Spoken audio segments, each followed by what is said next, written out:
Assalamualaikum warahmatullahi wabarakatuh.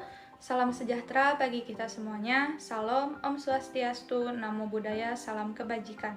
Yang terhormat Ibu Dr. Iksrok Atun MPD, yang saya banggakan rekan-rekan kelompok 8 dan teman-teman seperjuangan yang berbahagia. Perkenalkan, nama saya Rucita Ayu Wijaksana dengan NIM 2103139 selaku moderator pada presentasi kali ini. Adapun materi yang akan kami bahas yaitu mengenai kemampuan berpikir kritis. Sebelumnya, izinkan saya memperkenalkan anggota dari kelompok 8. Yang pertama ada saya sendiri, Rucita Ayu Wijaksana, kemudian ada Neng Nitalia, dan ada Anissa Inai Damarini. Adapun topik pembahasan yang akan kami bahas, yang pertama ada pengertian kemampuan berpikir kritis, yang kedua ada indikator kemampuan berpikir kritis, yang ketiga ada langkah-langkah kemampuan berpikir kritis, dan yang terakhir ada manfaat kemampuan berpikir kritis. Kemampuan berpikir kritis adalah kemampuan berpikir dengan rasional dan melihat permasalahan secara objektif agar hasil yang diperoleh tidak bias dan sesuai dengan kenyataan. Menurut Ennis 1996, kemampuan berpikir kritis adalah kemampuan berpikir dalam menyelesaikan permasalahan yang melibatkan pengetahuan, penalaran, dan pembuktian.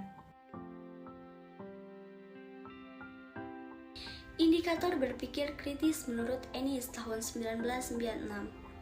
Guru yang berperan sebagai guru harus mampu mengaktualisasikan pendidikan dan inovasi dalam pembelajaran melalui strategi yang tepat dan efektif guna merangsang berkembangnya keterampilan berpikir kritis.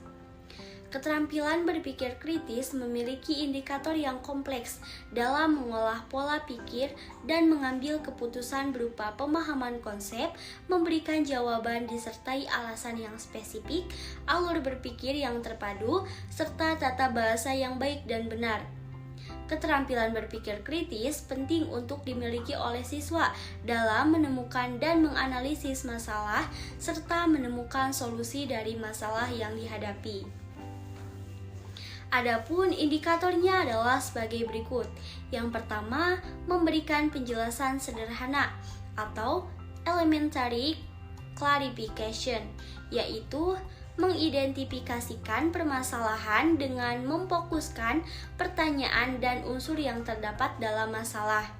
Di dalam indikator ini meliputi aspek sebagai berikut. Yang pertama, memfokuskan pertanyaan agar lebih fokus terhadap pertanyaan tersebut. Yang kedua, menganalisis pendapat siswa atau argumen siswa, yaitu dapat berupa mencari persamaan atau perbedaan dari suatu benda. Yang terakhir yaitu bertanya serta menjawab pertanyaan mengenai suatu penjelasan. Yang kedua, membangun keterampilan dasar atau basic support, yaitu harus mempertimbangkan kredibilitas suatu sumber, mengobservasi dan mempertimbangkan hasil dalam observasi. Dalam membina keterampilan dasar, ada aspek yang harus dilakukan. Aspek tersebut meliputi mempertimbangkan apakah sumber dapat dipercaya atau tidak, contohnya menggunakan prosedur yang sudah ada. Melakukan observasi dan mempertimbangkan laporan hasil observasi. Dalam hal ini yaitu kita harus mencatat hal-hal yang sangat diperlukan dalam hasil observasi. Yang ketiga, membuat simpulan atau inference, yaitu untuk menarik kesimpulan terhadap masalah yang ditemui dengan pengetahuan awal yang dimiliki oleh peserta didik. Dalam indikator memberikan kesimpulan, ada aspek yaitu meliputi kegiatan mendeduksi dan memilih hasil deduksi, menginduksikan dan menentukan hasil induksi, membuat dan menetapkan hasil dari nilai pertimbangan, yaitu harus mengaplikasikannya dengan sebuah konsep yang ada. Yang keempat, membuat penjelasan lebih lanjut atau advanced clarification, yaitu mengidentifikasikan untuk hubungan antara konsep-konsep dalam masalah dengan memberikan penjelasan yang tepat agar lebih bisa dipahami. Dalam indikator memberikan penjelasan lanjut pada aspek yang meliputi memberikan definisi istilah, dan menimbang definisi dan melakukan identifikasi terhadap asumsi-asumsi.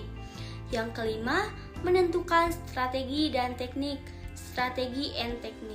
untuk menyelesaikan masalah, yaitu memutuskan tindakan yang tepat untuk menyelesaikan masalah serta lengkap dan benar dalam melakukan perhitungan. Dalam indikator mampu merancang strategi dan taktik yang meliputi memutuskan tindakan dan berinteraksi dengan orang lain. Berdasarkan pernyataan di atas dapat disimpulkan bahwa sikap seseorang pemikiran kritis mempunyai kecenderungan berpikir terbuka dalam mengambil keputusan terhadap suatu permasalahan sehingga keputusan yang diambil valid berdasarkan bukti terpercaya. Ketika hendak melakukan penilaian kemampuan berpikir kritis, ada beberapa langkah yang harus dilakukan, yaitu yang pertama, menetapkan kelas, tema, dan materi apa yang akan dijadikan sebagai objek penelitian kemampuan berpikir kritis. Yang kedua, menetapkan indikator dari kemampuan berpikir kritis yang mana akan diukur. Jika poin pada nomor 1 dan 2 sudah ditetapkan, dapat dilanjutkan dengan membuat kisi-kisi penyusunan instrumen penilaian, yang tentunya instrumen penilaian kemampuan berpikir kritis ini merupakan hasil perkawinan antara indikator kemampuan berpikir kritis dengan konten materi pembelajaran yang sedang dipelajari saat itu. Instrumen yang digunakan untuk mengukur kemampuan berpikir kritis adalah tes objektif.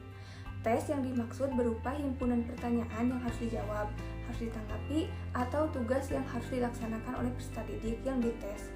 Bentuk tes objektif dikenal dengan tes jawaban singkat yang terdiri dari tes pilihan ganda, tes isian, tes benar salah, dan tes menjodohkan yang menghendaki peserta didik untuk mengingat, menafsirkan, dan mengenali sehingga berkaitan dengan kemampuan belajar.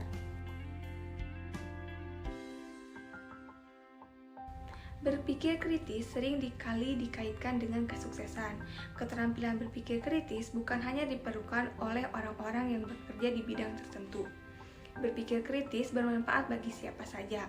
Adapun beberapa manfaat berpikir kritis yaitu yang pertama, melihat masalah dari berbagai perspektif. Dalam kehidupan sehari-hari, penting untuk memahami perbedaan, permasalahan, dan persoalan yang terjadi. Jika kita berpikir kritis, kita akan mudah menghargai sudut pandang orang lain dalam menanggapi suatu isu. Yang kedua, mandiri dalam menghadapi persoalan. Berpikir kritis merupakan berpikir yang mandiri. Dengan pemikiran yang mandiri ini, kita mampu mengatasi persoalan dengan cepat. Yang ketiga, menemukan ide dan peluang baru. Ketika kita berpikir kritis, kita bisa mendapatkan manfaat, yaitu mudah dalam menghasilkan ide brilian yang inovatif dan mampu mencari peluang untuk mewujudkannya. Yang keempat, berpikir jernih dan rasional. Jika kita mampu berpikir dengan jernih dan rasional, ini menandakan seorang mampu berpikir dengan baik dan dapat menyelesaikan masalah dengan sistematis. Yang kelima, kreativitas meningkat. Berpikir kritis memungkinkan kita untuk mengevaluasi kedasar masalah dan menghasilkan solusi kreatif yang relevan. Dengan demikian, bukan hanya menghasilkan ide, berpikir kritis juga memungkinkan kita untuk mengevaluasi ide baru yang didapat, menyeleksi dan memodifikasinya. Yang keenam, mengembangkan diri. Berpikir kritis tentunya bisa menjadi alat untuk mengevaluasi diri sendiri yang bersifat konstruktif.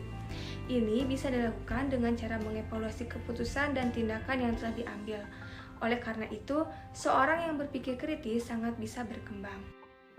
Sekian pemaparan dari kelompok 8. Mohon maaf apabila masih banyak kesalahan. Wassalamualaikum warahmatullahi wabarakatuh.